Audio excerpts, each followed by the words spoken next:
क्या आपने कभी सोचा है कि कोई इंसान मृत्यु को हरा सकता है और अमरता प्राप्त कर सकता है, वह भी अपनी भक्ति, विश्वास, प्रकृति के साथ जुड़ाव, आत्मिक शक्ति, सृष्टि के चक्र की गहरी समझ, शांति, आत्मा विकास और आध्यात्मिक संतुलन की अलौकिक शक्ति से।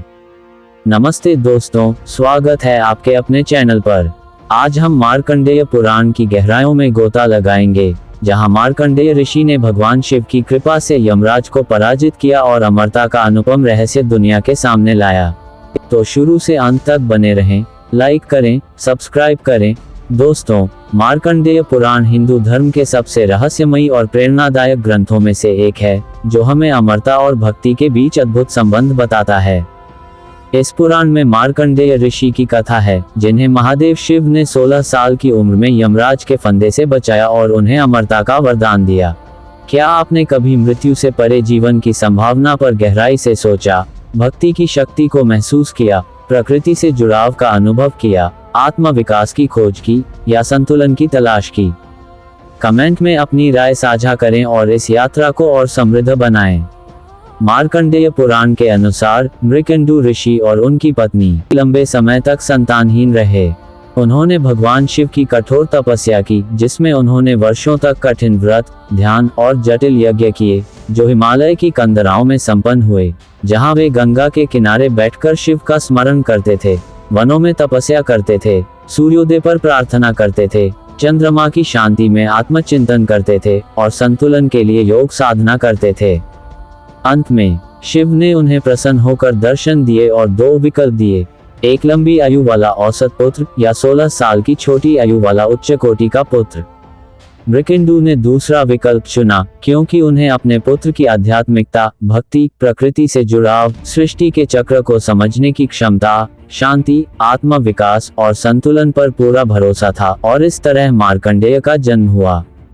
लेकिन जैसे ही मार्कंडेय 16 साल के हुए, यमराज उनके प्राण लेने आए, जो इस कथा का सबसे महत्वपूर्ण और रोमांचक मोड़ था। इस कथा का सबसे रोमांचक पल तब आया जब मार्कंडेय ने शिवलिंग का आलिंगन किया और अपनी भक्ति से शिव का आह्वान किया। उनकी प्रार्थना इतनी प्रबल थी कि भगवान शिव स्वयं प्रकट हुए, अपने त्रिशूल से यमराज को पराजित किया और मार्कंडेय को अमरता का वरदान दिया। वे आज भी जीवित माने जाते हैं, समय के चक्र से परे, और उनकी कथा हमें सिखाती है कि सच्ची भक्ति से मृत्यु पर विजय संभव है। आध्यात्मिक रूप से ये कथा हमें सिखाती है कि सच्ची भक्ति मृत्यु को भी जीत सकती है। मार्कंडेय की कहानी में भक्ति का बल इतना शक्तिशाली था कि यह प्रकृति के नियमों को बदल दिया। वेदों में कहा गया है, यस्य देवे परा भक्ति यथा देवे तथा गुरु, जिसकी भक्ति ईश्वर में परम हो, उसे अमरता और मोक्ष की प्राप्ति होती है। ये भक्ति ही मार्कंडेय को यमराज से बचा सकी और उनकी आत्मा को शाश्वत बनाया। उनकी भक्ति का आधार प्रकृति से जुड़ाव भी था, जैसे हिमालय में तपस्या, गंगा के जल से प्रार्थना, वनों में ध्यान, सूर्य की ऊर्जा से प्रेरणा, चंद्रमा की शांति से आत्मचिंतन और संतुलन के लिए योग। वैज्ञानिक दृष्टिकोण से ये कथा जीवन और मृत्यु के चक्र से जुड़ी हो सकती है। आधुनिक विज्ञान में कोशिका पुनर्जनन, डीएनए मरम्मत और दीर्घायु पर शोध चल रहा है, जो मार्कंडेय की अमरता की अवधारणा से प्रेरणा ले सकता है। भक्ति और मानसिक शांति का स्वास्थ्य पर सकारात्मक प्रभाव भी वैज्ञानिक रूप से सिद्ध है, जैसे तनाव कम करना, रोग प्रतिरोधक क्षमता बढ़ाना और हृदय स्वास्थ्य में सुधार। प्रकृति के साथ समय बिताना, जैसे जंगल में ध्यान, नदियों के किनारे सैर, सूर्योदय देखना, चंद्रमा की चमक में शांति, योग के लिए शांत स्थान और आत्म विकास के लिए अभ्यास, भी मानसिक शक्ति, दीर्घायु और संतुलन को बढ़ाता है, जो सृष्टि के चक्र से जुड़ा है। पुराण में 4 मुख्य संदेश हैं। पहला, भक्ति का बल, जो मार्कंडेय को बचाया और आत्मा को मजबूत किया।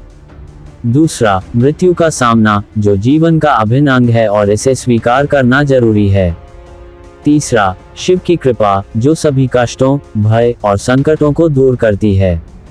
चौथा, अमरता, जो आत्मा की शाश्वतता और भक्ति से प्राप्त होने वाली मुक्ति का प्रतीक है, जो प्रकृति से जुड़ाव, आत्मिक उन्नति, सृष्टि के चक्र, शांति, आत्म विकास और संतुलन से गहरा होता है।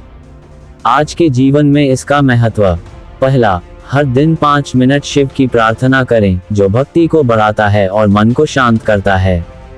दूसरा, मृत्यु को स्वीकारें और डर से मुक्त हों, ध्यान और योग से, जो मानसिक शक्ति देता है। तीसरा, दूसरों की मदद करें, जो शिव की कृपा को दर्शाता है और समाज को जोड़ता है। चौथा, हर दिन एक अच्छा कर्म करें, जो आत्मा को शुद्ध करता है। पांचवा, प्रकृति के साथ समय बिताएं, जैसे नदी किनारे या पहाड़ों में, जो आत्मा को अमरता की ओर ले जाता है। छठा, हर हफ्ते एक पेड़ लगाएं, जो प्रकृति और भक्ति को जोड़ता है।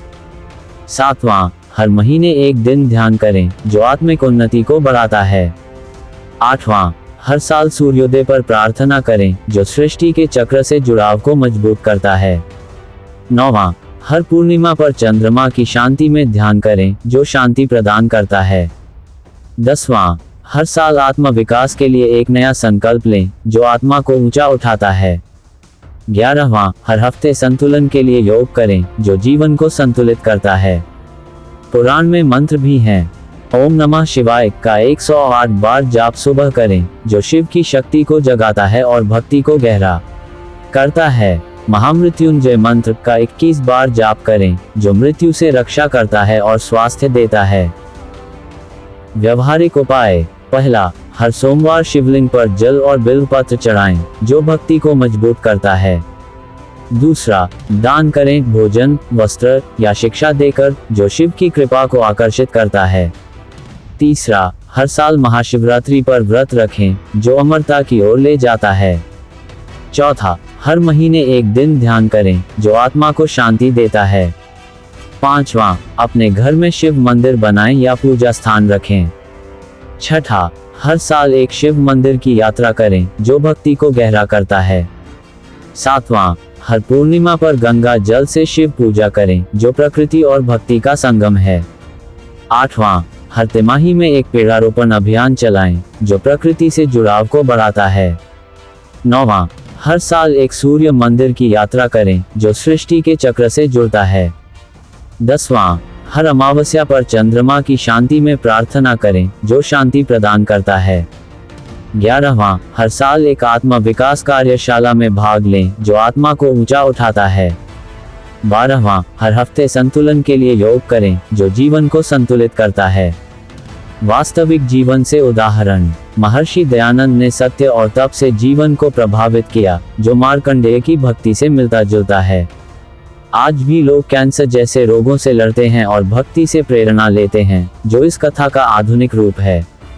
उदाहरण के लिए, काशी के संतों ने तपस्या से दीर्घायु प्राप्त की, जो मार्कंडेय की तरह है। राजस्थान के साधु जंगल में ध्यान से मानसिक शक्ति बढ़ाते हैं, जो प्रकृति से जुड़ाव को दर्शाता है। केरल में लोग गंगा स्नान से स्वास्थ्य लाभ लेते हैं, जो इस कथा की प्रासंगिकता को दिखाता है। हिमाचल में साधु सूर्योदय पर प्रार्थना करते हैं, जो सृष्टि के चक्र से जुड़ाव को मजबूत करता है। बिहार के संत चंद्रमा की शांति में ध्यान करते हैं, जो शांति प्रदान करता है। दिल्ली में लोग आत्म विकास के लिए योग शिविरों में भाग लेते हैं, जो आत्म विकास को बढ़ाता है। मुंबई में लोग संतुलन के लिए ध्यान केंद्रों में जाते हैं, जो संतुलन सिखाता है। आप भी भक्ति से अपने जीवन में शांति, शक्ति और दीर्घायु ला सकते हैं, जैसे नियमित प्रार्थना, सेवा कार्य, प्रकृति में समय बिताना, ध्यान, सूर्य पूजा, चंद्रमा की शांति, आत्म विकास का प्रयास या संतुलन के लिए योग। अमरता के रहस्य की अनसुनी कहानियां। एक बार मार्कंडेय ने शिव की तपस्या में इतना समय बिताया कि वे समय के चक्र से बाहर हो गए। उन्होंने भविष्य और अतीत को देखा, जहां जल प्रलय और सृष्टि का पुनर्जनन देखा, जो उन्हें अमरता का ज्ञान दिया।